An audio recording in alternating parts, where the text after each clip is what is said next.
this morning. If you will, open your Bibles to Matthew 22. We'll be there just a moment. Matthew 22.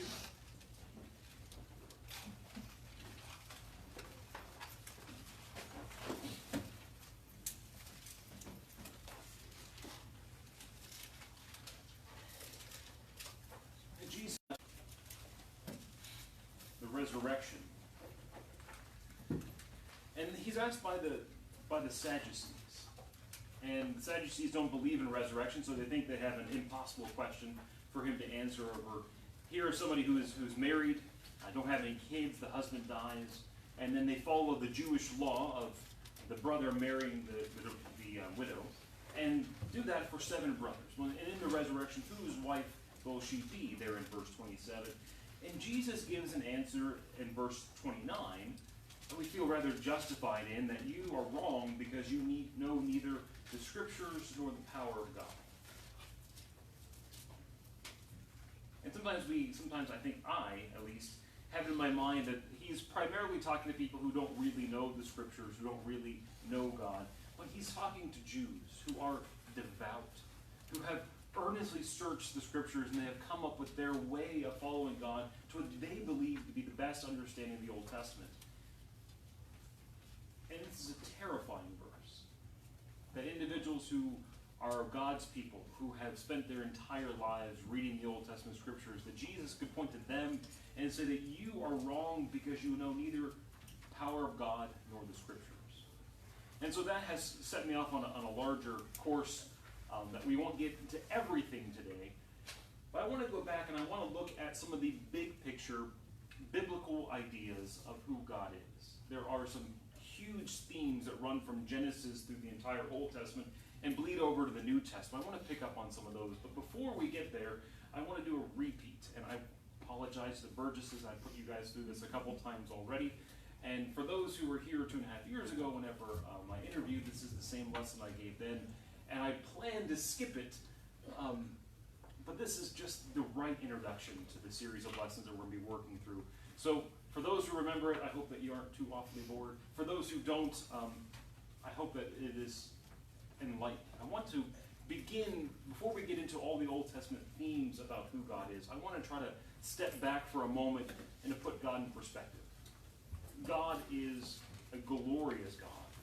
And his glory is not a topic that we talk about quite a bit. It is something that we kind of mention and we read through all the time. The New Testament writers, whenever they write, they begin by mentioning God's glory. They mention at the end of most of their books that to him belongs all glory and dominion and power.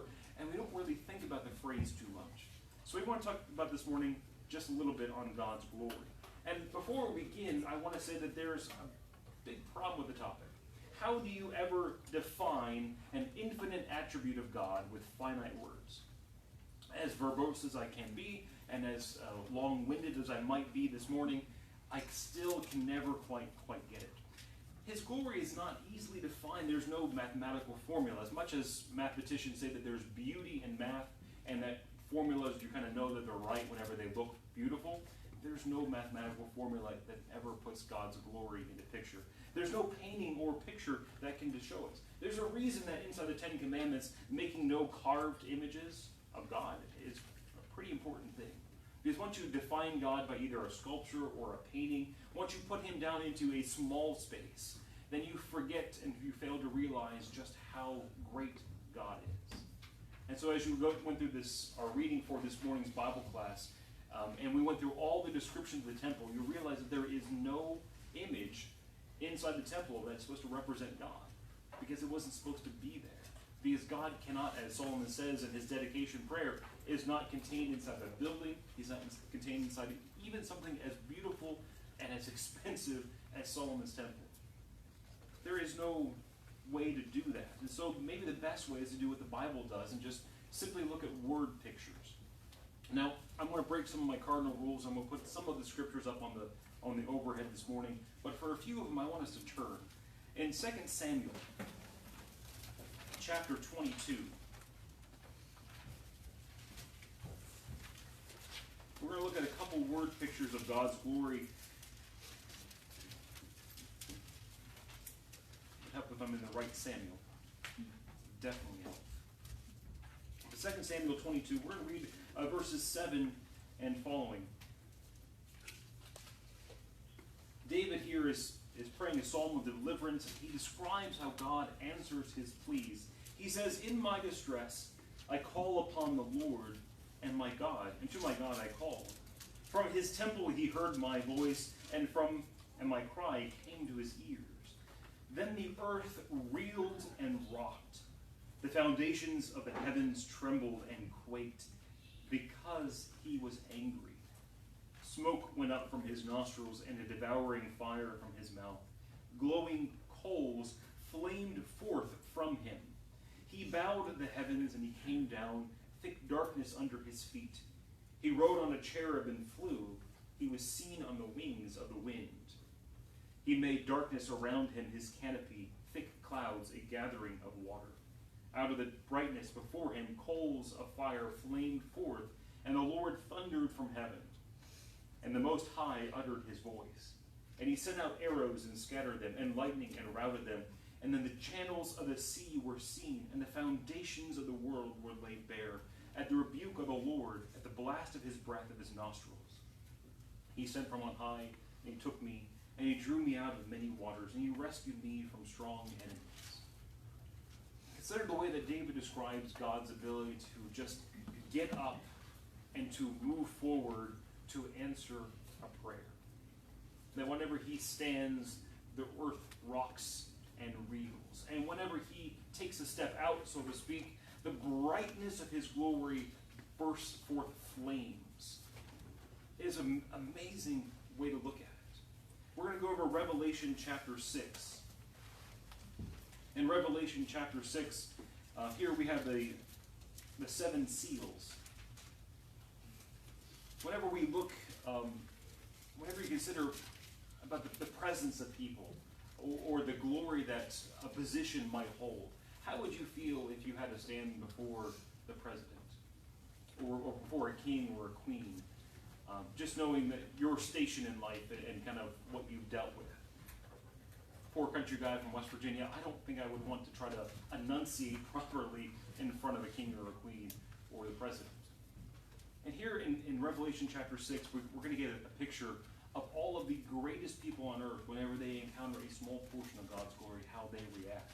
There in verse 15, you see in verse 12, they opened the sixth seal, and in verse 15, the kings of the earth and the great ones, and the generals and the rich and the powerful and everyone, slaves and free, they hid themselves in the caves among the rocks of the mountains, and they called on the mountains and the rocks, "Fall on us and hide us from the face of him who is seated on the throne and from the wrath of the Lamb. For great is the day of the wrath that has come, and who can stand?" All the greatest men and women on earth have fled into the rocks and the holes, and they beg for the mountains just to collapse on top of them so that they can be hidden from God's glory.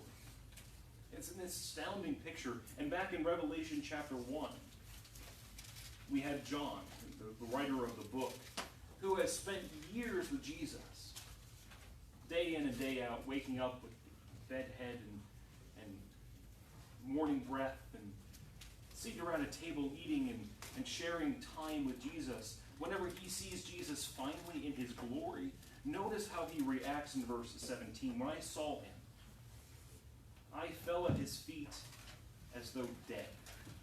But he laid his right hand on me, saying, 'Fear not, I am the first and the last and the living one, and I died, and behold, I am alive forevermore, and I have the keys of death and Hades.'" John, after all of his time spent with Jesus, when he gets to see him in his glory for the first time in his life, he falls down as though dead. And you have some of those words coming back in your mind from the stories of Jesus, where he's going in to see Lazarus, and they say, "Oh, he's only sleeping." Now, here is someone who falls down as though dead. Man, that's remarkable.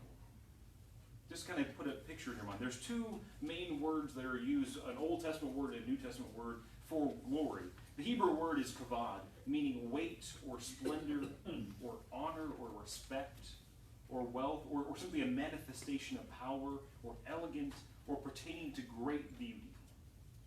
Imagine someone who has presence. We think of them as having presence, of having a weight of presence.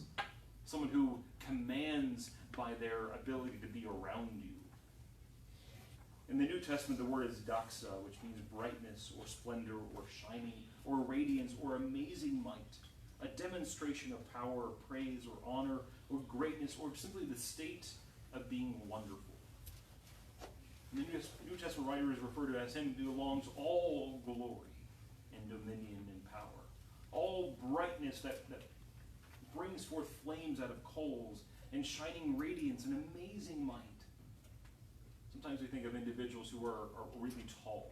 You ever get around someone who's really tall and you kind of feel small, and you feel that their presence is kind of crowding you a bit? I've never been a tall person, if I'm going to be, I think. But at this point in time, I'm pretty sure that's not going to be a case for me. But there's some people that you meet. I remember as a kid, Kerry Keenan, I don't know if you guys ever know Kerry. And he will never tell you how tall he is, but whenever I was a kid, he would just tower over me. Now as an adult, he still towers over me. And you kind of just back up a bit because, man, his presence is a bit much. God is huge. We're going to talk about this morning. His presence, the weight of him being around is glorious. We want to look at God in three respects. His glory in three respects. The first one being his holiness. In Hebrews chapter 4, there in verse 15, he describes God there in Hebrews chapter 4 and verse 15. For we have a high priest, for we do not have a high priest who is unable to sympathize with our weaknesses, but one who in every respect has been tempted as we are, and yet without sin. This is something that we don't comprehend, I don't believe. We can read it and kind of comprehend it on a mental basis, but do you know what it's like to be without sin and being kind of old enough to know right from wrong?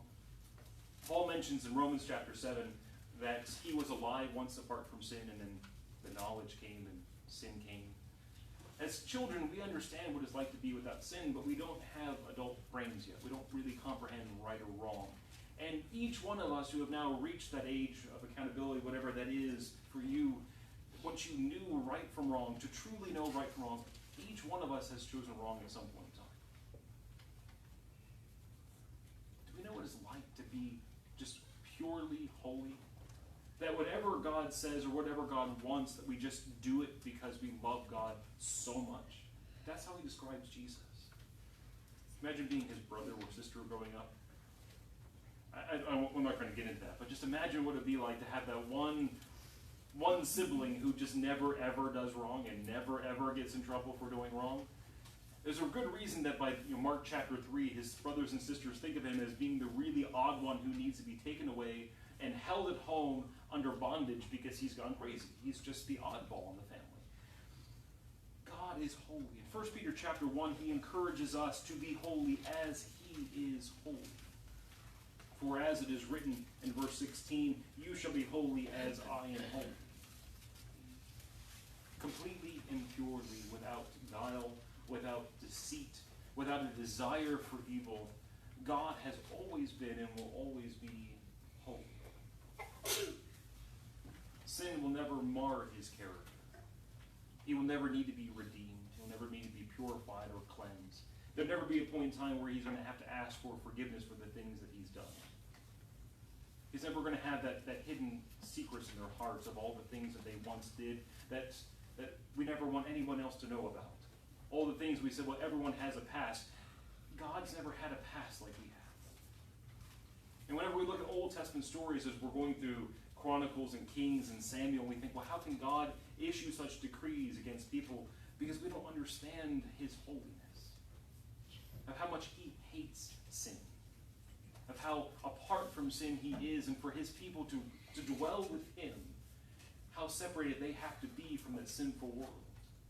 God is holy beyond a degree that we don't understand. That imagine what it would be like to stand before him on the day of judgment and try to justify yourself to him. Where there is no more excuses. There's no reasoning that you can say, well, I did this because I had to. Talking to people about foul language, I don't know why this always kind of comes up. People talk about how, well, they had to because it just fit the occasion. I've never understood that one. point in time where you can justify the things that you've done to God. In Psalm 19, I'll get myself in trouble again with always saying this, but Psalm 19 is one of my favorite psalms, among top 150 psalms.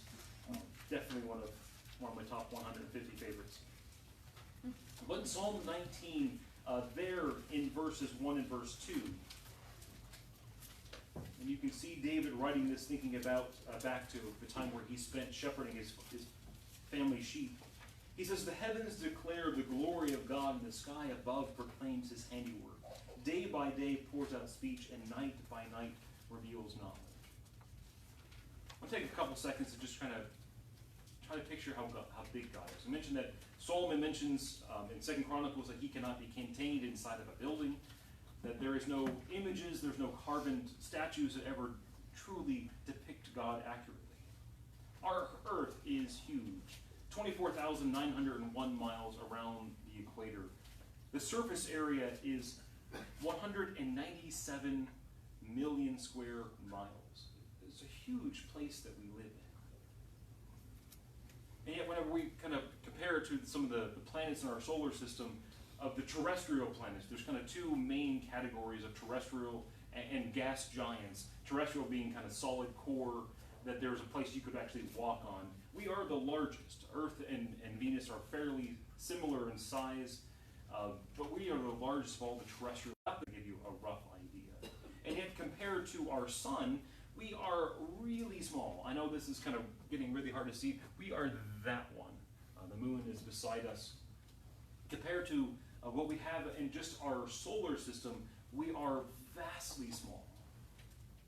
And if we zoom out, we take Jupiter on the left-hand side next to our sun here, Ceres being one of the closer stars to us. Our sun is among the top 2% of all stars as far as they have figured out.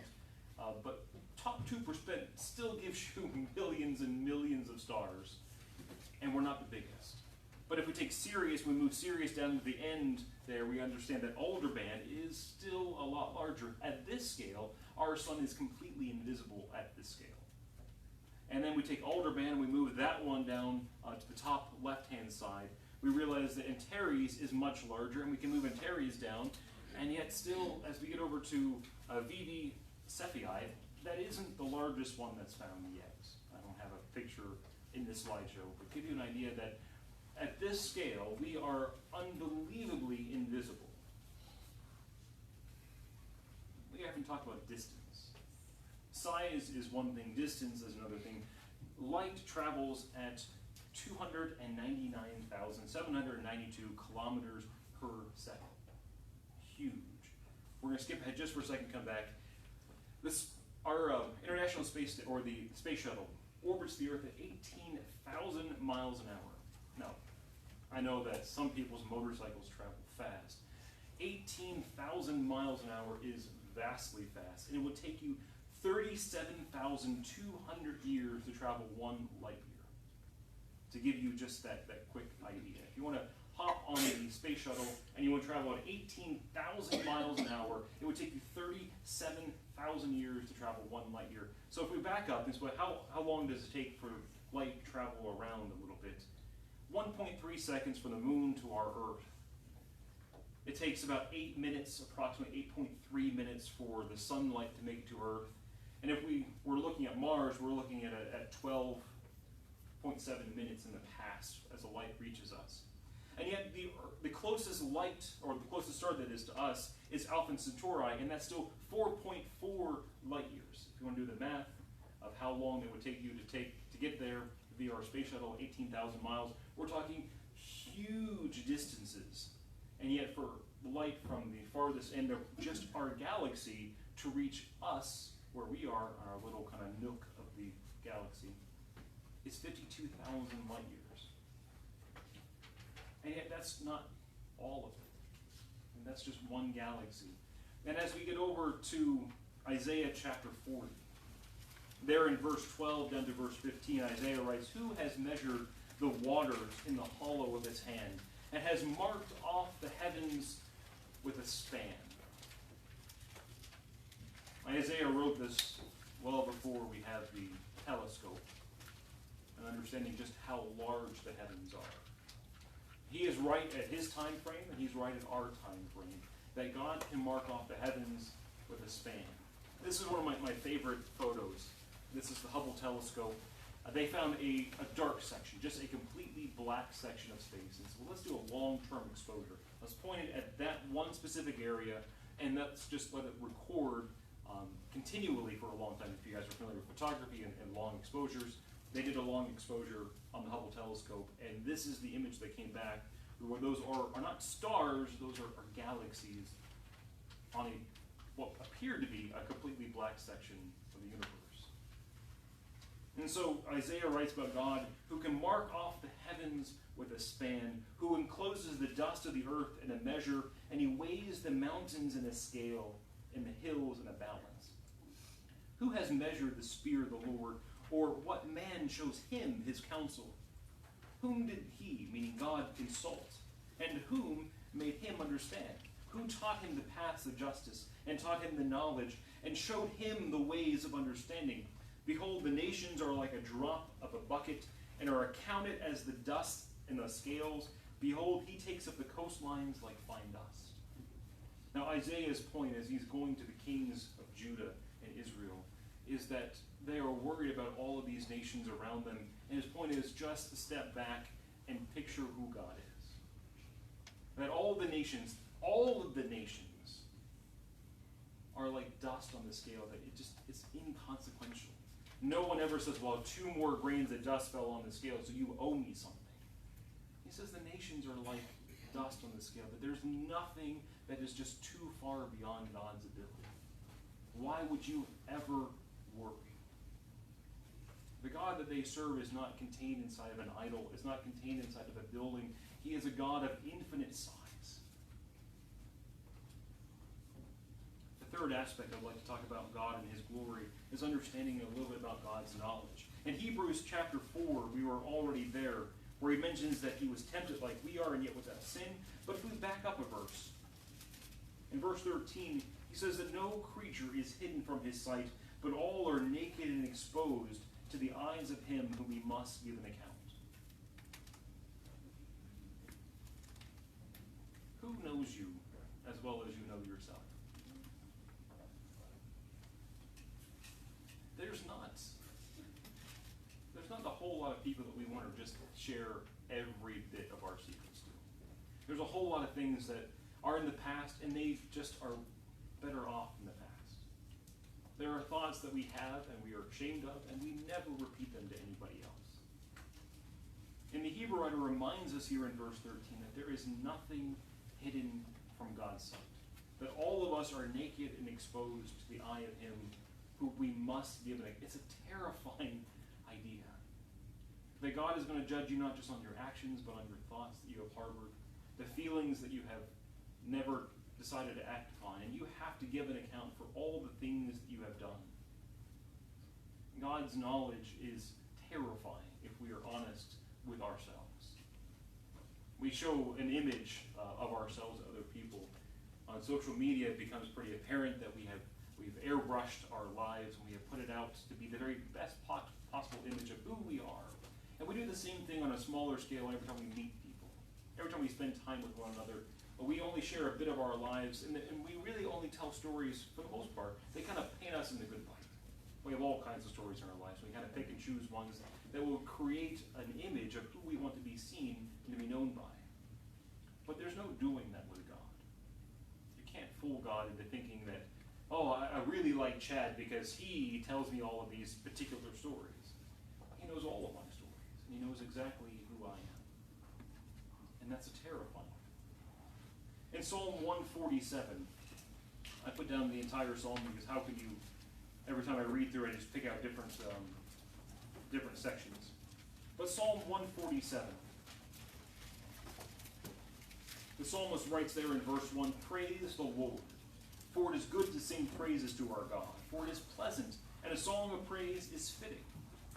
The Lord builds up Jerusalem, he gathers the outcasts of Israel, he heals the brokenhearted, and he binds up their wounds." Notice in verse 4, he determines the number of stars, and he gives to them all of their names.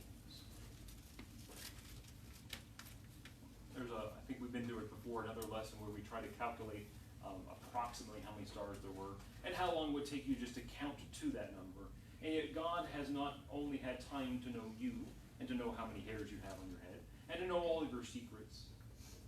He's also had time left over to count all the stars, and to name them. And as Jesus points out in Matthew chapter 6, he's also clothing all of the grass with all their flowers. And he is taking care of every single sparrow at the same time. That he is judging and he is also upholding. He is rescuing and saving and he is condemning. He is doing everything simultaneously and he is not taxed by it. Great is our Lord and abundant in power in verse 5. His understanding is beyond measure. The Lord lifts up the humble and he casts the wicked to the ground. Sing to the Lord with thanksgiving and make melody to our God with a lyre.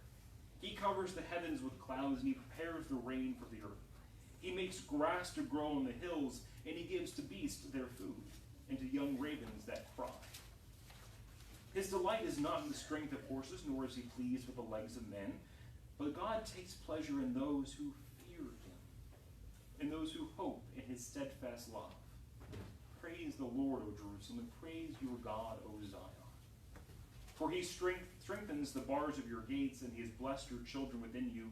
He makes peace in your brothers, or in your borders, and he fills you with the finest of wheat. And he sends out his command to the earth, and his word runs swiftly. He gives snow like wool, and he scatters frost like ash. He hurtles down the crystals of ice like crumbles. Who can stand before his cold? He sends out his word and melts them. He makes his wind blow and the waters flow. He declares his word to Jacob and his statutes and his rules to Israel. He has not dealt thus with any other nation. They do not know his rules. Praise the Lord. That God has not only just kind of set everything in motion, but he continues to sustain it perpetually. And after all of that, he still has time to answer your pleas, to hear your calls, to rock and to reel the earth when he stands to deliver. God knows you fully and completely, as only your Creator can. He knows your most hidden thoughts. And the most amazing thing about all of that is that he still loves you. We are oftentimes the hero of our own story. But if we're truly honest, we're often the villain that perpetrates most of the problems in our own lives. And yet God still loves us regardless. What happens when man encounters God's glory? We looked at a couple of quick passages. Rudolf Otto is an anthropologist. What he says is not based on, I'm not going to quote him simply because I like Rudolf Otto, but what he recounts through accounts of history is what we see in the scriptures. He mentions, first off, awfulness. And it's not the idea of ooh, that broccoli has a whole lot of awfulness in it. It is someone who is full of awe, filled with overpowering awe. It's the idea of having your jaw hit the floor and never being able to pick it up again. He mentions, secondly, overpoweringness, the idea that you cannot stand before God's glory or his holiness or his might. And the third one being energy, as he describes as being both drawn to God and repelled by God. It's the idea of we cannot but love him, but we can't stand to be near him because he is too great for us. In Exodus chapter 20, we get to see a couple of these things play the account. Israel has traveled across the Red Sea. They have traveled through the wilderness. They have come to Mount Sinai. And a cloud has descended upon Mount Sinai, and there's lightning, and there's darkness, and there's thunder. And when the people, here in verse 18, when all the people saw the thunder and the flashing of lightning, and the sound of the trumpet, and the mountain smoking, the people were afraid, and they trembled. And they stood far off, and they said to Moses, "You speak to us, and we will listen, but do not let God speak to us, lest we die." It's the idea of both being drawn to God. I want to hear what he has to say, but I can't be anywhere near him. That they were so full of awe that they cannot stand before God's might and his power. In Job chapter 23, as we mentioned a couple times recently, Job is Job. In chapter 1, it's noted there that he is the best of all of the earth. Have you considered my servant Job, that there is none like him on all the face of the earth? Job, after debating back and forth with his companions over whether or not he deserved the things that he's going through, no real answer is ever given. God just gives him a whole other series of questions.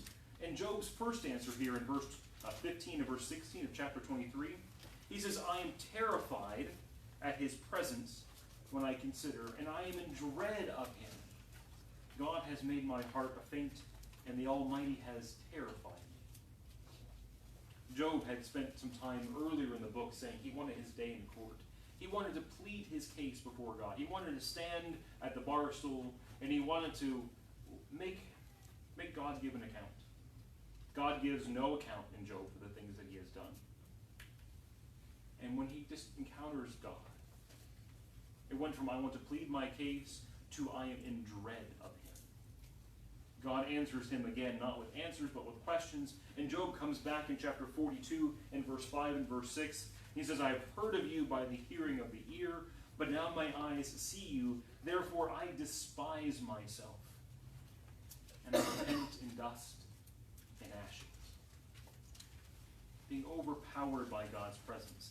In Daniel chapter 5 and verse 6, we had the king there in Daniel, who doesn't get to see God's glory per se. He gets to see a hand that is writing on the wall. That's as much as he's going to see here in chapter 5. And we see that he is Belteshazzar, most likely the most powerful man in the entire earth at this point in time. And when he sees the handwriting there in verse 6, the king's color changed, his thoughts alarmed him, and his limbs gave way and his knees knocked together. A couple chapters over in Daniel chapter 10, where Daniel himself encounters the man with a radiant appearance. It says there in verse 7 down to verse 9, and I, Daniel, alone saw the vision, for the men who were with me did not see the vision, but a great trembling fell upon them, and they fled to hide themselves. Remember we read in Revelation chapter 6, that all the great men of earth hid themselves? Here are men who have encountered the idea of God's presence. They don't get to see it themselves, but they just feel it. And that's enough to make them flee and hide themselves. So I was left alone, and I saw this great vision, and no strength was left in me. My radiant appearance was fearfully changed, and I retained no strength. Then I heard the sound of his words, and as I heard the sound of his words, I fell on my face in a deep sleep, with my face to the ground. Very similar to Revelation chapter 1, where John gets to see Jesus in his glory for the first time. Just fall down, in this case, in a deep sleep, John as though dead. And in Luke chapter 5 and verse 8, Peter has been fishing. Him and his companions have been fishing all night. They've had just the worst night. And Jesus tells them to cast their nets on the other side, and so they do it. And in Luke chapter 5 and verse 8, when Simon Peter saw it, the great cast that they had, he fell down on Jesus' knees, saying, Depart from me, for I am a sinful man. Revelation chapter 1, we've already read these verses. When I saw him, meaning John, I fell at his feet as though dead. What would it be like to encounter God's glory? Sometimes we have the feeling that I can somehow plead my case, that I can stand before him and I can argue that what I did was right or justified, that I'm going to make it up. And we're just going to be best of friends. We're going to be buddies. That God and I can work it out together. And that is not at all how the Bible portrays getting to encounter God. It is a terrifying thing. That I cannot stand before God without having an advocate beside me. Without someone there to plead my case for me, because I have no case to plead. If he knows everything that's ever happened in my life and knows me inwardly and outwardly and understands all my thoughts, what could I ever tell him that he doesn't already know to change his mind about my eternal salvation? There's a reason the Bible mentions that Jesus is going to be our advocate, that he's going to stand beside us to plead our case for us, that he's going to intercede and say, well, I'm going to cover his sins. Please pardon him because I have removed them for him. Three main takeaways for this morning. Job chapter 40. We're not going to read the entire chapter. Those are what we've already read already. You can't answer back to God's glory. What are you going to say? If you have the ability to even stand, or have breath in your lungs, if you have the ability to keep on living, just standing in God's glory, what could you ever answer back to God?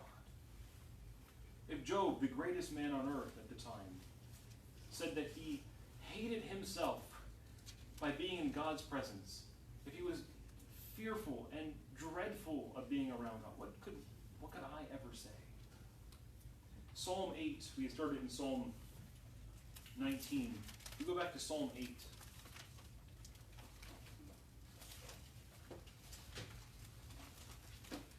He begins in a similar manner there.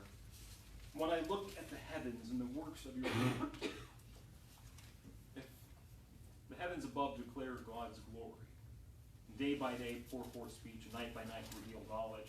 He says here in verse 3, when I look at the heavens and the works of your fingers, the moon and the stars which you have set in place. In verse 4, what is man that you are mindful of him? Or the son of man that you care for him, and yet you have made him a little lower than the heavenly beings or the angels. And you have crowned him with glory and honor, and given him dominion over the works of your hands, and have put all things under his feet. And you consider all that God has made. You consider how great it is that God loves you. When most people, it says in Ecclesiastes, that God has put eternity into our hearts. And I think we are born with an innate knowledge that there is something greater than us. And if you just simply look anthropologically through history, you realize that the vast majority of all people throughout all the time have tried to worship and praise something, recognizing that we are not the culmination of all things about this universe. There have been very few religions who have tried to find their way to God, who ever believed in a God who loved and cared for them. By looking at the world around them and looking at themselves, very few people ever came to the conclusion that God could love them personally. And most of the gods that we think of and know of throughout history, the ones that have been made up, are always kind of distant, impersonal gods who care very little. It's about the sacrifices they give and the service that they receive. And it's never about Kenny and how much God loves Kenny. Our God cares for us personally and individually. Not only does he know you, but he wants to save you personally. And in Philippians chapter 4, our third and final point this morning, Paul, writing from prison at one of maybe the darkest hours of his life, seemingly from an outside perspective, he begins with joy. He writes about joy through the entire book. He tells us there in verse 7, rejoice in the Lord always, and again I say rejoice. Let your reasonableness be known to everyone. The Lord is at hand. Do not be anxious about anything, but in everything, by prayer and supplication, with thanksgiving, let your requests be known to God. And the peace of God, which surpasses all understanding, will guard your hearts and your minds in Christ. We look back in Isaiah chapter 40, where he makes the point that all the nations are but dust in the scale. And Jesus tells us back in Matthew chapter 6 not to worry about the food you're going to eat, or the clothes you're going to put on, or the house that you're going to live in. For God knows that you need all of them. What is it that's too great in your life that God can't take care of? If you think of God as being a small God who's contained in a sculpture or a picture or a painting, if you view him as being something that is inconsequential for the most part in your life, then sure, God can't take care of very much. But if you take a step back and you realize the God who has truly made everything, who can mark off the heavens with a span, who can gather up the mountains and weigh them in a balance, what is it that's too big in your life that you can't give to God and then have a peace of mind afterwards? What are you holding on to as if you could change that God can't? Jesus makes the point that by worrying, you can't add even a single hour to your life. No matter what you want to do, you can't do it. That everything from the beginning of your life to the end of your life is something that is held in God's hands. What is it that is too great for him where we say, I have to be anxious about this? to worry about this. If God is the one who's truly God, then what is there that's too big for him? We had talked about courage very recently. We mentioned that if you have courage in yourself, then sure, courage is going to be fickle. It's going to fail. But if you have courage in God, understanding him to be the holder of all things future, then what is there to be afraid of? Hopefully over the next few weeks we're going to look at some of the bigger pictures and get a better and fuller knowledge of God. But I want to begin with this idea of God being a God of infinite glory, whose size is beyond compare, whose holiness is without question, and his knowledge is unmatched. So we begin to start talking about the idea of God wanting to dwell with his people, and the idea of God wanting to bring us into a covenant relationship. We're going to have a better understanding of what we're dealing with. Our challenge for this week as we get ready to sing number 821 is to simply take a look, strive to widen your understanding of who God is. Maybe to do what David did and take some time this week to go out and look at the stars. To consider the vastness of all the things that God has made, to understand his size. To look inwardly and ask yourself, well, how holy am I compared to God and his holiness? How much knowledge do I really have compared to God in all of his knowledge? Simply put God in perspective this week. That's the challenge. As long as they picked up number 821, Dennis will lead us in that in a moment. There's no way to make peace with God other than on his terms. If God is a God who is holy and just, then there's a reckoning for all the things that he has laid out for us, for all the things we've done. And there's no better time than now to submit to him in his holiness, to have that advocate stand beside you and to plead your case because you can't. There's no better time to make your life right with him because that is all that matters. And if we can help you to do that this morning, let us know as we stand and sing number 821.